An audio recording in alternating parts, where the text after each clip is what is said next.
أهلا بكم. السلام عليكم ورحمة الله تعالى وبركاته. أحييكم من مدينة سلا، أخوكم رشيد معكم، وأشكركم على تفاعلكم وعلى تعليقاتكم الجميلة وكذلك تشجيعاتكم في الفيديوهات الماضية الخاصة بدوري أبطال إفريقيا وكأس الكونفدرالية. اليوم الجمعة أجريت أولى مباريات الدورة الخامسة أو الجولة الخامسة من منافسات دوري المجموعات لدوري أبطال إفريقيا، بمباراة مولودية الجزائر ضد الهلال السوداني. أجريت المباراة في العاصمة الجزائرية في ملعب الشهيد علي لبوانت أمام حضور جماهيري. البداية كانت طبعا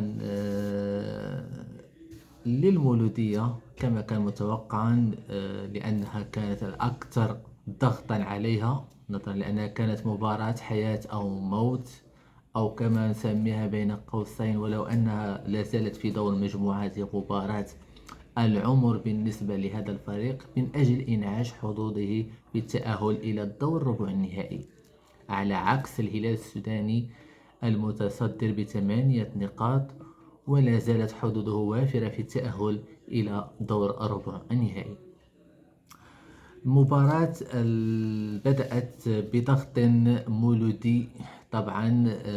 سجل الهدف الأول اللاعب مسلم أناتوف، كانت أعتقد في الدقيقة 17، ثم تلاها في أواخر الشوط الأول هدف ثاني للاعب فرحات زين الدين.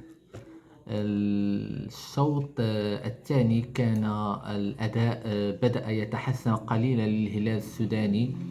شخصيا بكل صراحة اليوم لم يقنعني كثيرا أداؤه، ربما لضغط المباريات وأيضا السفر الكثير. نحن نعلم أنه يسافر من رواندا إلى ربما تركيا، سمعت كان هناك تأخر، وكان أيضا وصول على دفعتين إلى الجزائر. أيضا مباريات مؤجلة في الدوري الرواندي، يعني هو معتمد أكثر على المباريات في دوري أبطال إفريقيا.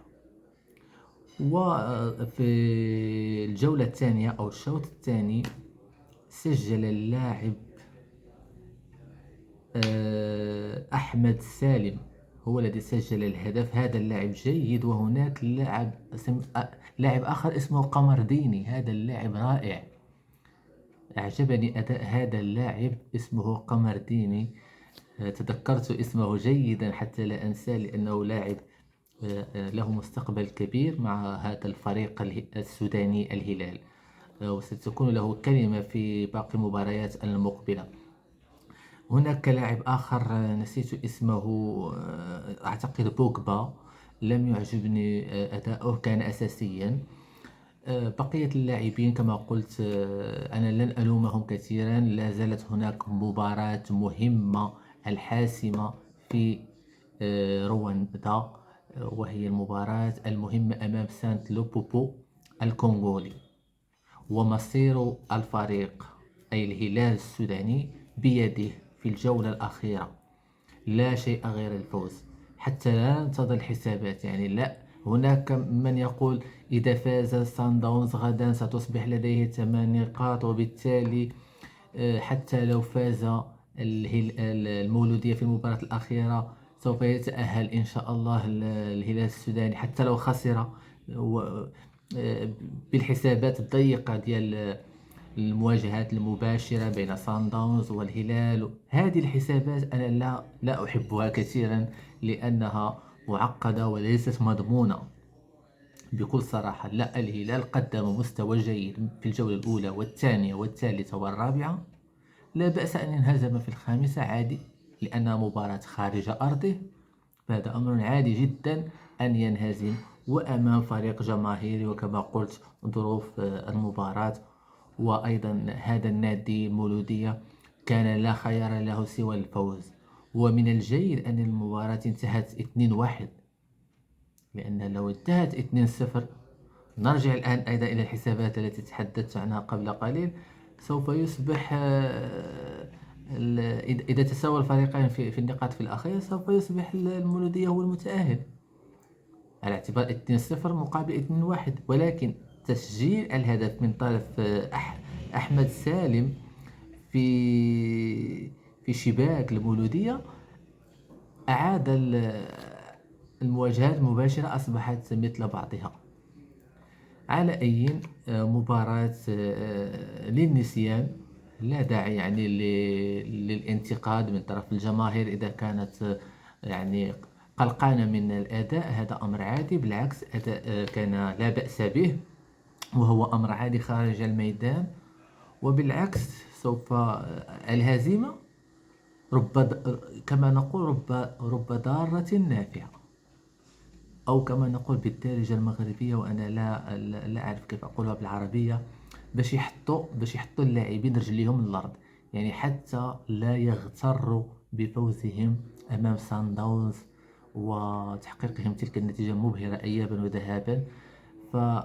وكذلك حتى يقل الضغط عليهم في باقي المباريات المقبلة، حتى لا يكون الهلال هو المرشح الأول، وبالتالي أصبحت الضغوط على الهلال السوداني عكس الفرق الأخرى. هذا كل شيء مساء اليوم. هذا هو التحليل. قلت ذلك اللاعب قمر الديني صانع ألعاب رائع، يجب أن يلعب أساسيا، مركزه كظهير جيد جدا. هو من أثار انتباهي صراحة في هذه المباراة، وأتمنى التوفيق للهلال السوداني، ومبارك، لا ننسى أن أبارك للمولودية الجزائري الفوز والانتصار طبعا، وهارد لاك للهلال السوداني هذا المساء، ولكن سيتدارك إن شاء الله في المباراة المقبلة بإذن الله تعالى، وتكون الفرحة عارمة لدى جماهير الهلال، هلال الملايين، ولدى الهلالات وللجمهور السوداني عامة والسودان الشقيق. ويتأهل إن شاء الله الفريقين العربيين المولودية والهلال، ويصبح دور ربع النهائي عربيا إن شاء الله.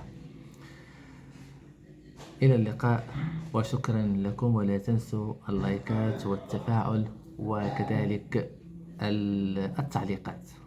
مساءكم سعيد.